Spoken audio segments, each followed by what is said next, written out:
For almost a year now, right here on the agenda, we've been sounding the alarm. We've broken down the data. We've questioned those in charge and laid out the uncomfortable truth. Delaware's education system is underperforming, not slightly, significantly. Proficiency scores are failing, and they're falling. Teachers are leaving. Students are being left behind. This is not a partisan issue, so let's put all that to the side. It's not ideological. It's factual. And the fact is, Delaware is ranked near the bottom in education. And while that may be hard to hear, it's even harder to accept. We spent enough time identifying the problem over and over again. What we need now are answers. What we need now is leadership, which brings us to tonight.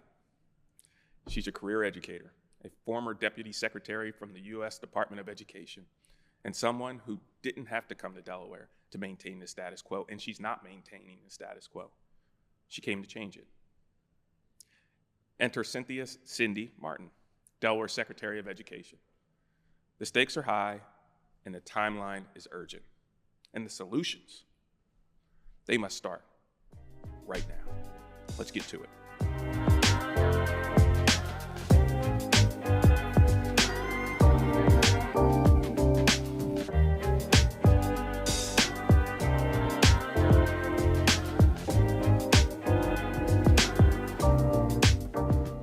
Secretary Marten.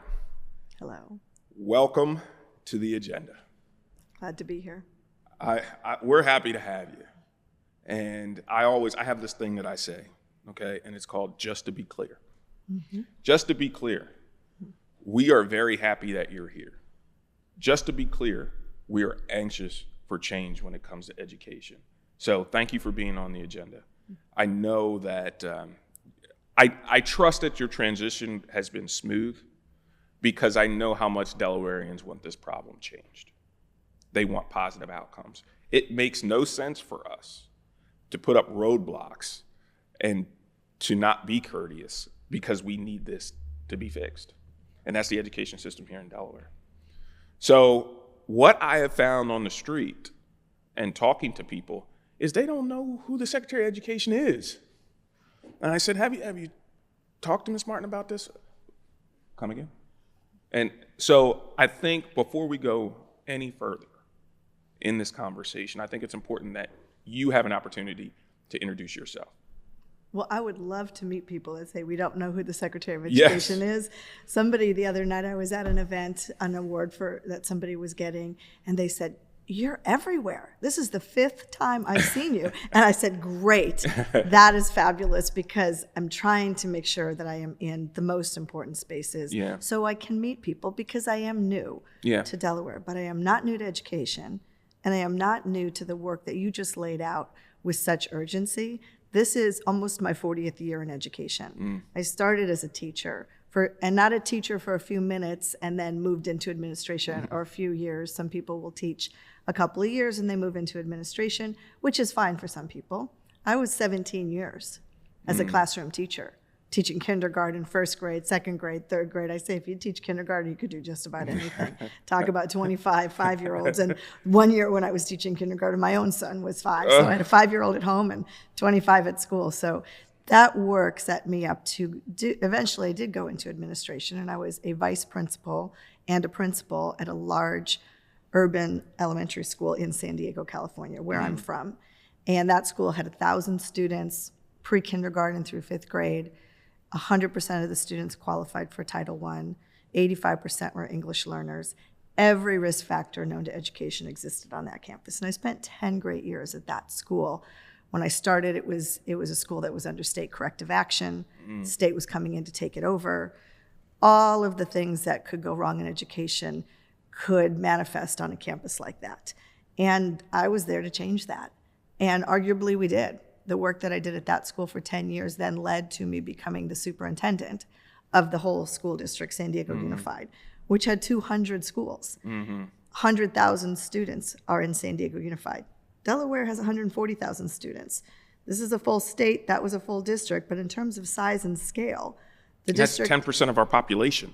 The district that I led in San Diego, when I became superintendent, I followed a 10-year period where San Diego Unified School District had 7 superintendents over 10 years. Not unsimilar to in Delaware, the Secretary of Education position changes a lot.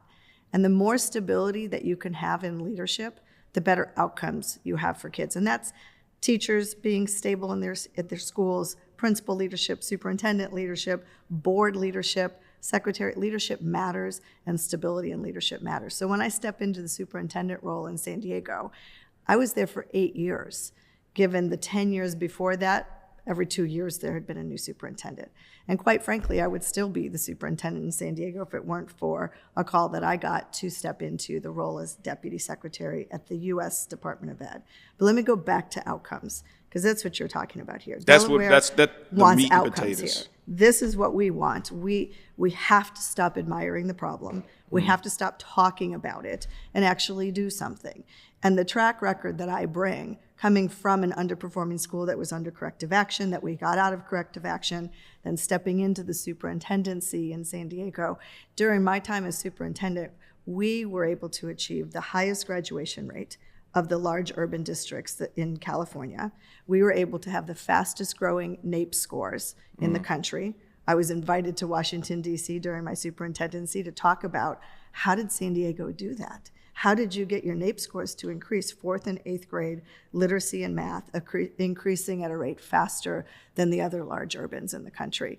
And so I like to talk about not just what has to happen. I am an implementation person. How did we do it? And so I talked about how did we do it in San Diego, and then I brought that experience to my role as Deputy Secretary at the U.S. Department of Education, and I'm now bringing this 37 years of experience to Delaware, to what you just said. Delawareans really care about this. Yeah, we do. And they're everywhere I go, they're saying, why is it stuck? It's not because people don't care. It's not because there hasn't been major investment.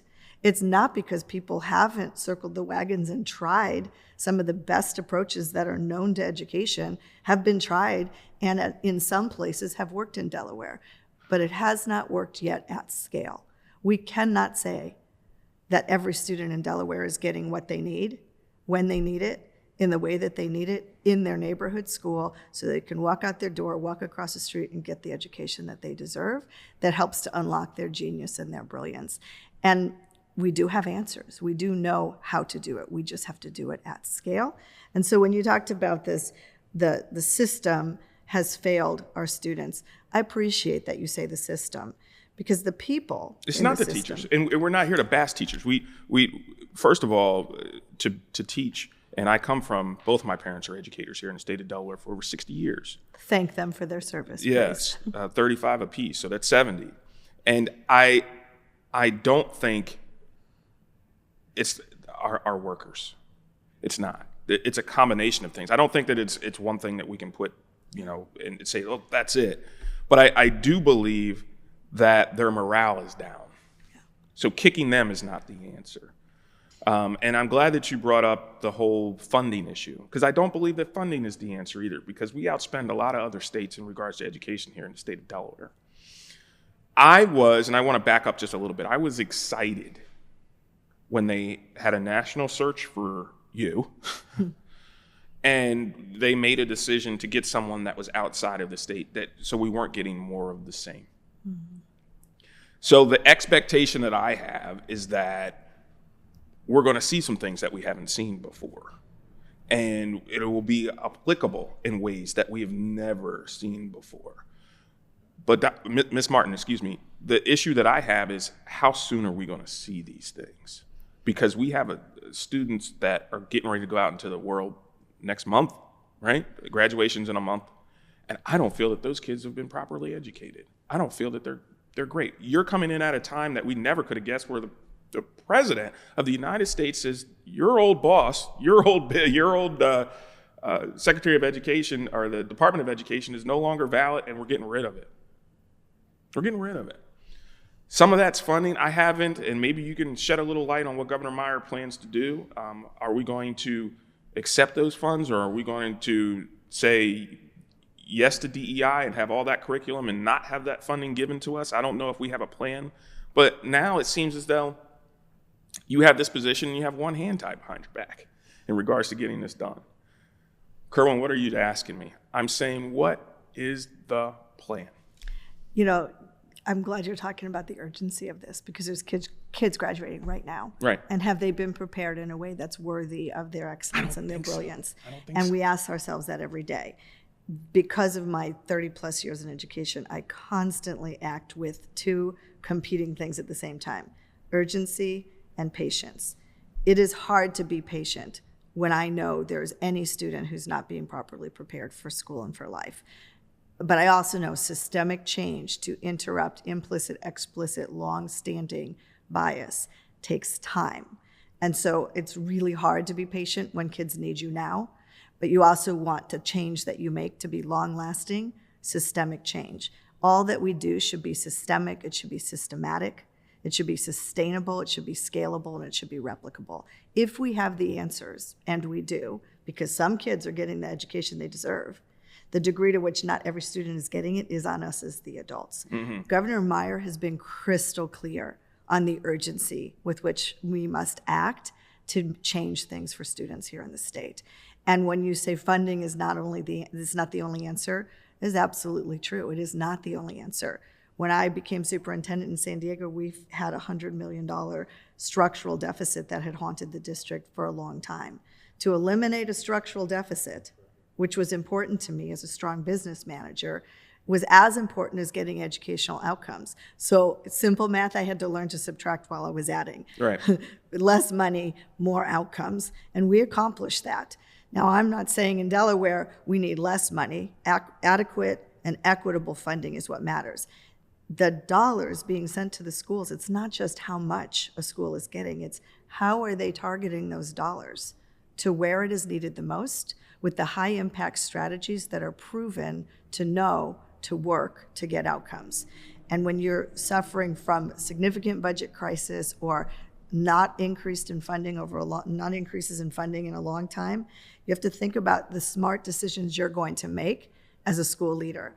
We're addressing the funding at this point with the Funding Commission and looking at an equitable student funding formula that Delaware desperately needs. We have not changed the funding mechanism in Delaware for a long time. No, we have not.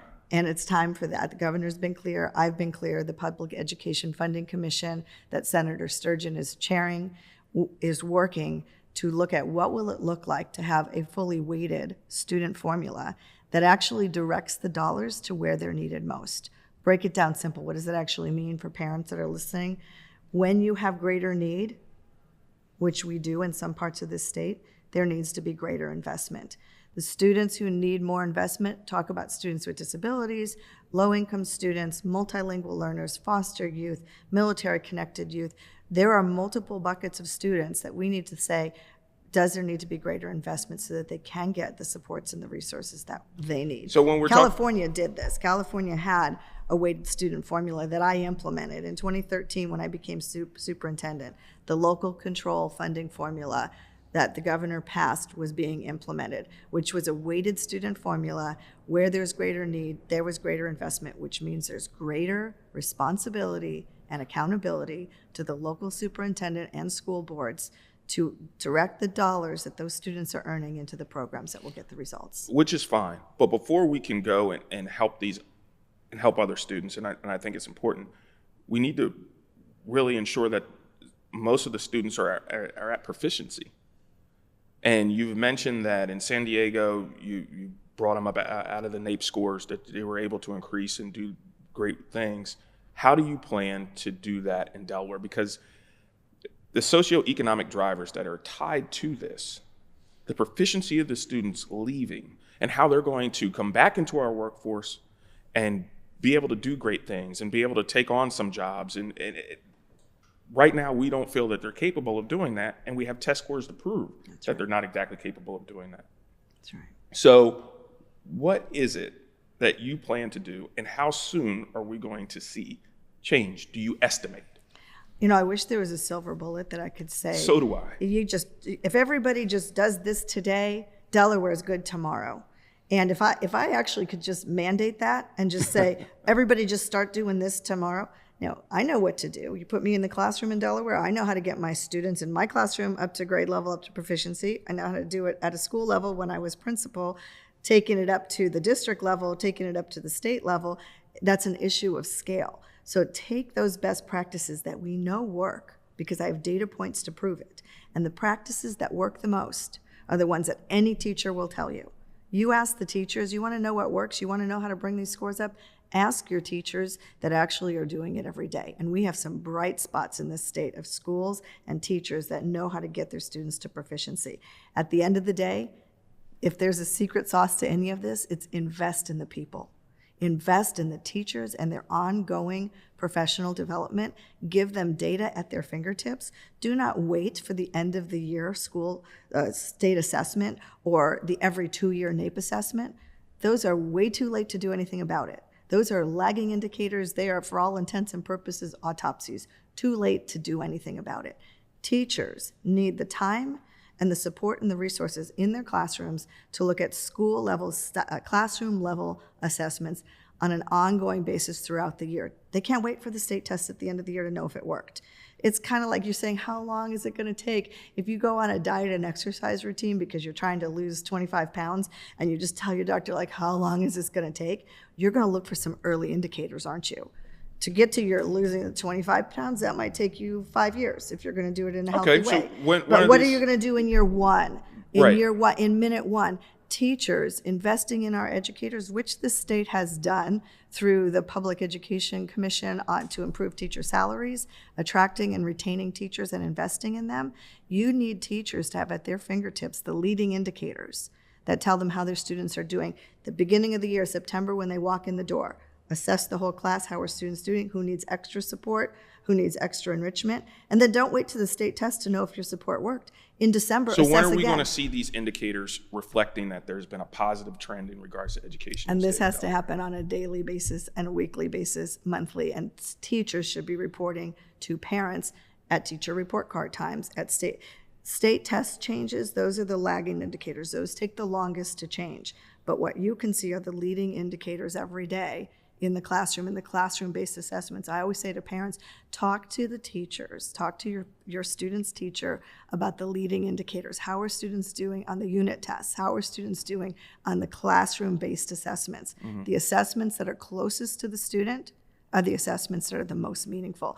Those are hard to scale up and say, if you sit in your seat and say, how is the whole state doing? Well, if you have to ask every teacher how they're doing on classroom-based assessments, it doesn't roll up. But those classroom-based assessments and school-based assessments roll up to the state assessments. So watch those indicators move.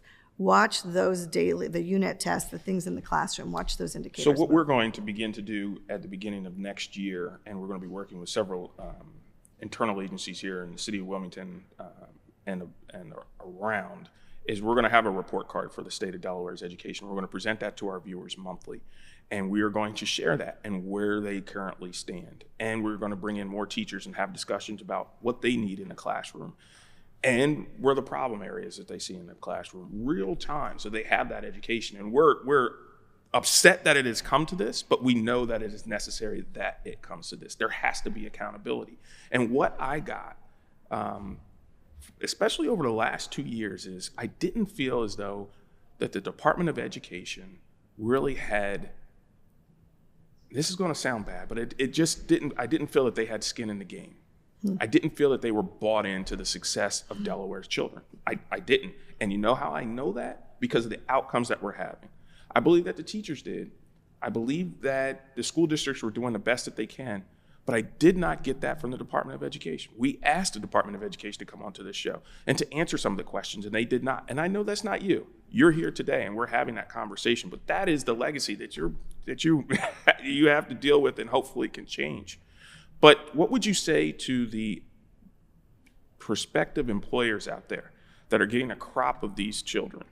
Well, I call them kids, but they'll be 18 years old, and they're moving out into the world and they're doing these things. What could you tell to them to reassure them that things are going to be okay and that these kids from the state of Delaware are still able to do great things in the workplace? stay engaged, for the business community to continue to stay engaged with us. And through the Vision Coalition, they are doing that. Through business roundtables, they're doing that. Through the Delaware Pathways program, which is a national model, they are doing that. That's where I say there's so many bright spots in Delaware. All of the indicators for an excellent education system are existing in Delaware. They're just not producing the outcomes yet. And right. So the opportunities, we had that. Mike Carenza on yesterday from the Delaware Chamber of Commerce, and he's excellent. Talking about the Pathways program, and I think that that's a great program. I think it's a great program. But if we're not putting people in the program that are capable of facilitating the needs of the program, then it's all for naught. Right. Well, let's talk about skin in the game, because you said does the Delaware Department of Education, in your opinion, didn't seem to. I honestly, it did not. My leadership style is not to shame and to blame and to look back and to look at history. It's to look forward and say what's needed. I am very clear on what's possible in Delaware. I am very clear on this governor's vision. He has been crystal clear around education being a top priority. My mother thought I was coming back to San Diego when my time in the federal administration was ending.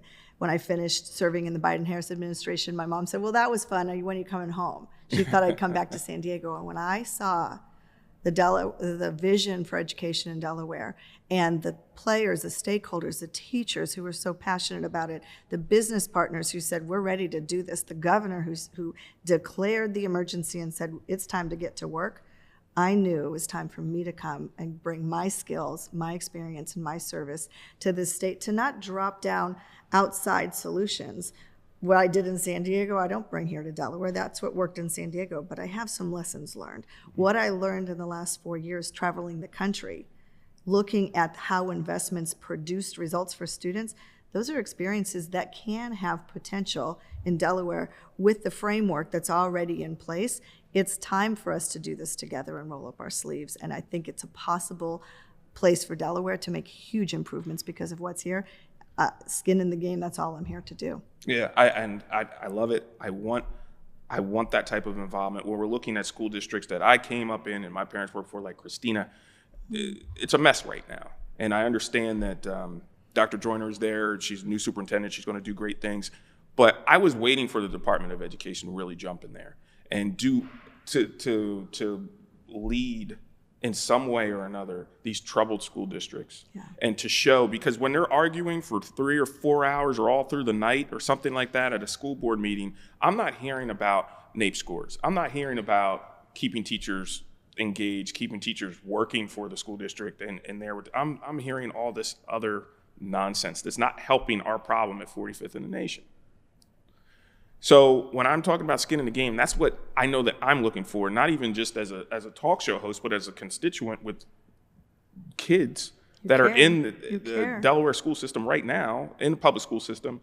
And I need that expectation. I know that somebody else is thinking about my kids' education as much as I am. All and day, I didn't have every that day before. is what I am doing. Yeah. 24/7, 365. This is the commitment to what is possible in Delaware. I have so much hope for the potential of what is possible here because of the engagement that I've seen so far. There's been a history that, I've come to know the superintendents and the chiefs and the charter leaders and their passion and their commitment. They want nothing more than better results for their students. Of course. And the idea that the Department of Education is only a support agency is not enough. That was made clear to me. The that's all Delaware they Department were. of Education has to be about two things: support and accountability. To whom much is given, much is expected.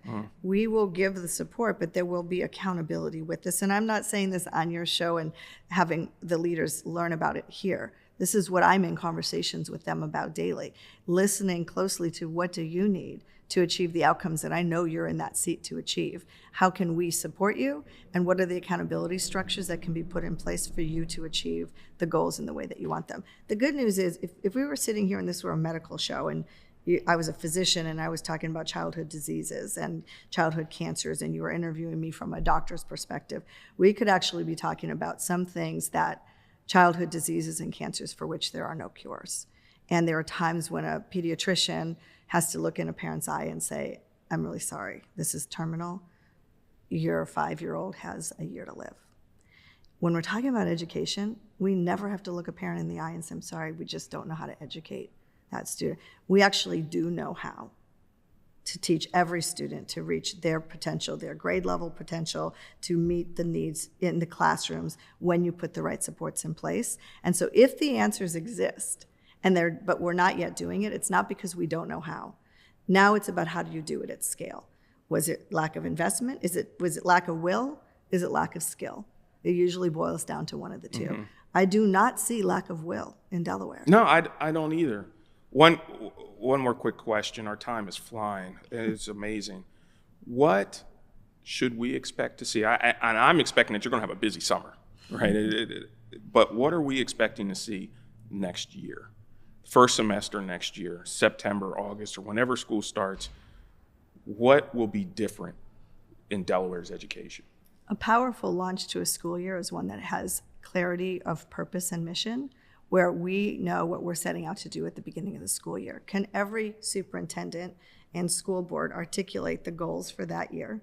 For me to say it as a state chief, I want to make sure there are supports in place, that the accountability metrics, that families know how their students are doing and not waiting till the end of the school year. You said you wanted monthly be able to report, and you said, I'm sorry that we're at this place that we have to do it, but we have to do it.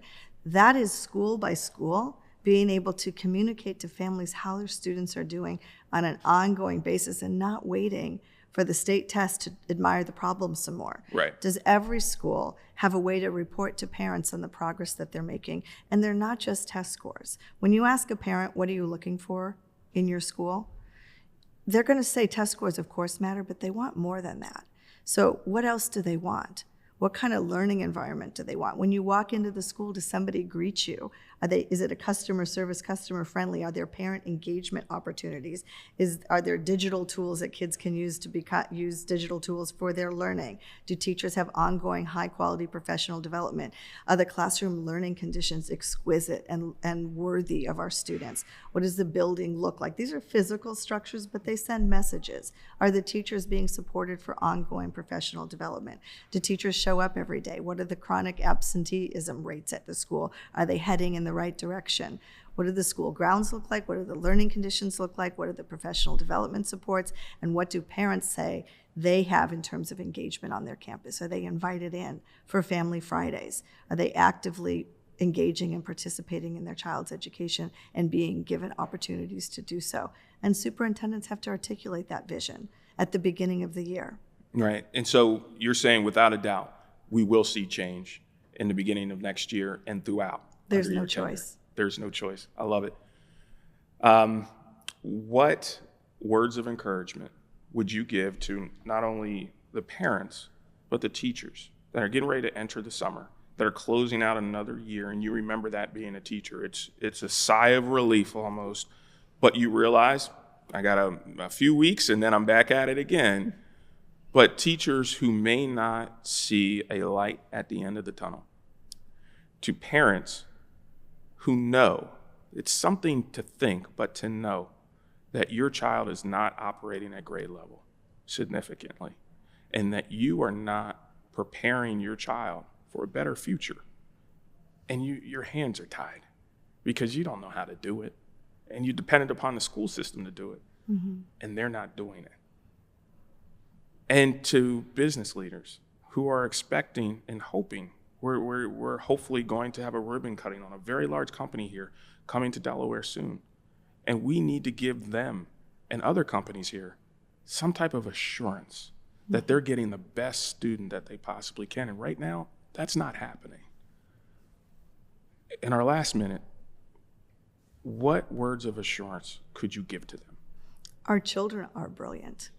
This is not a problem with the students. This is about the supports, and I want parents to know going into the summer. I want teachers to know going into the summer. Nobody is going to solve this alone. This is not one blame, one shame, somebody's fault. There's no finger to point at any one person or any one entity. And so the solutions are with all of us. And it starts with the governor declaring the literacy emergency, and then me being able to step in and provide relevant, meaningful, on-time support so educators have what they need to support our students. Educators are clear on what they need. This is why the governor announced direct-to-classroom funding, so teachers have some voice and agency for their own autonomy in the classroom. Most teachers know what they need in order to change the outcomes for students, and they don't have it. And they don't know how to make it happen. But you've got a governor and you've got a secretary that believes in the teacher's voice and sense of efficacy. We also believe in the principal and the superintendent, giving them the supports they need, which is why we're going to see more direct supports to superintendents for their projects that they know. Each district needs something a little bit different, but superintendents have an idea of what that might be. So let's get them the right support. This direct-to-classroom funding that the governor announced in his State of the State address is about teachers being able to select if it's high-quality reading materials to get students engaged in their reading. Spend your summer, the summer experiences that parents can give their students, make sure there's some reading involved. Yes, please. Make sure there's a joy and a love for reading. Our job is to teach them how to read in school, which we do. But this literacy emergency is not addressed by just improving teaching and learning of literacy in the classroom. This is addressed with all of Delaware. Our unbelievable independent bookstores, our unbelievable library system. Do you have book clubs? Do you know somebody are you reading a book right now? Are you sharing your reading life with students? Do you have somebody in your family? Can you do family read aloud? Bring the joy of reading into, obviously, the academic improvement in reading, but make it joyful. Just being able to read is only half the equation.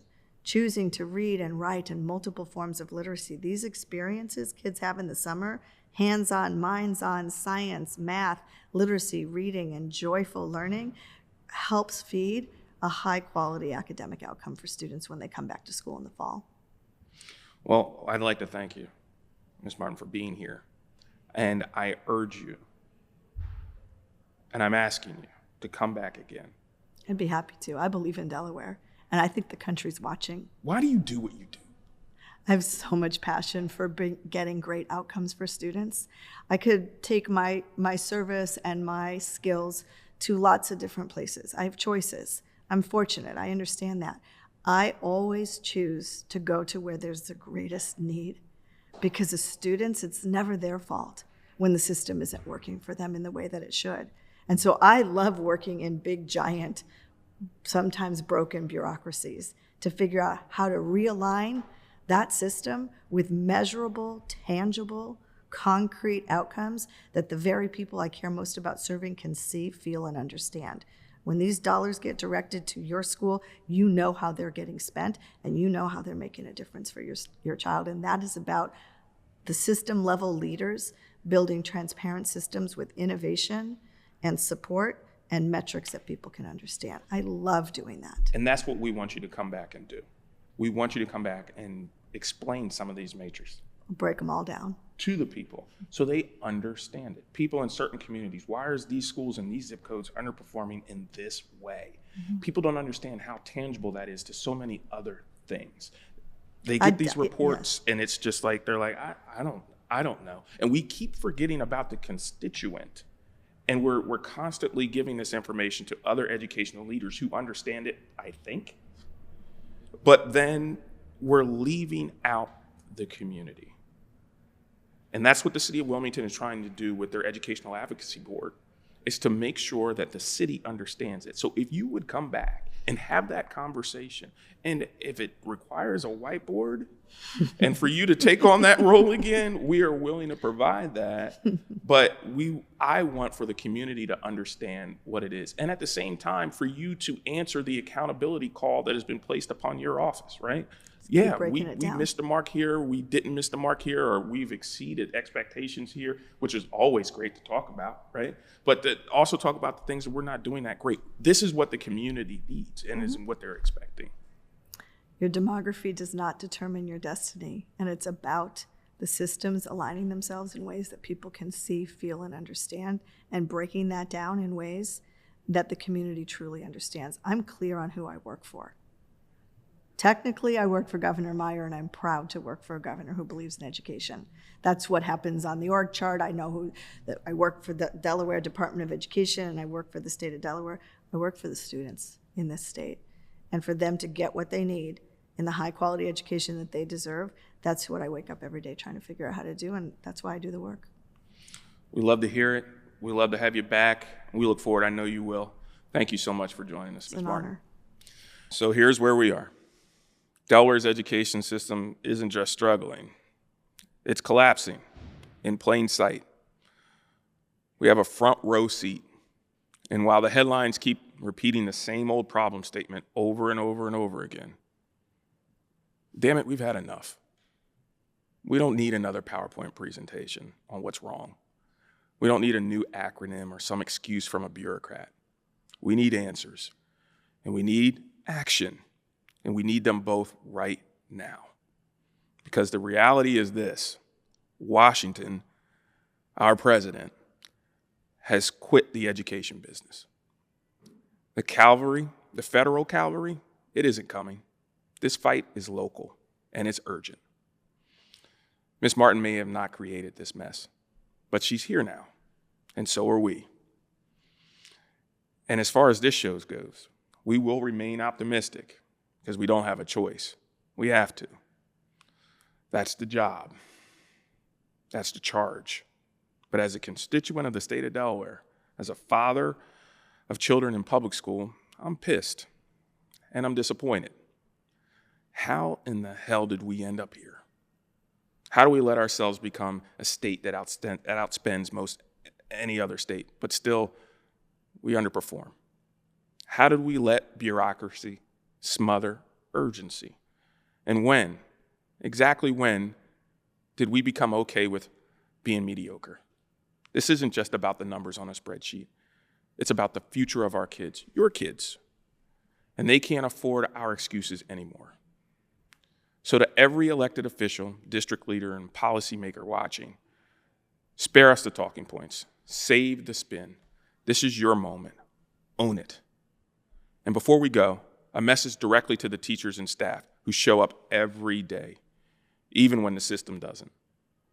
Do your best. Hang in there. Help is on the way. Your anger, your exhaustion, your frustration, it's real. I get it. But trust me, it's being heard. Teachers, I see you and I hear you. And I promise you this, I will do everything in my power to make sure that the viewers of the agenda and every elected official who sits in these chairs understand exactly what you're facing. We will not stop asking the hard questions. We will not stop telling your story, and we will not stop pressing our leaders. Not until change comes, at least. The school year may be winding down, but let me be clear, our emotional conscience is not. You deserve the support, you deserve the respect, and you deserve the results. We will keep showing up. We will keep asking the questions, and we will be holding the line because someone has to. This is the agenda. Good night.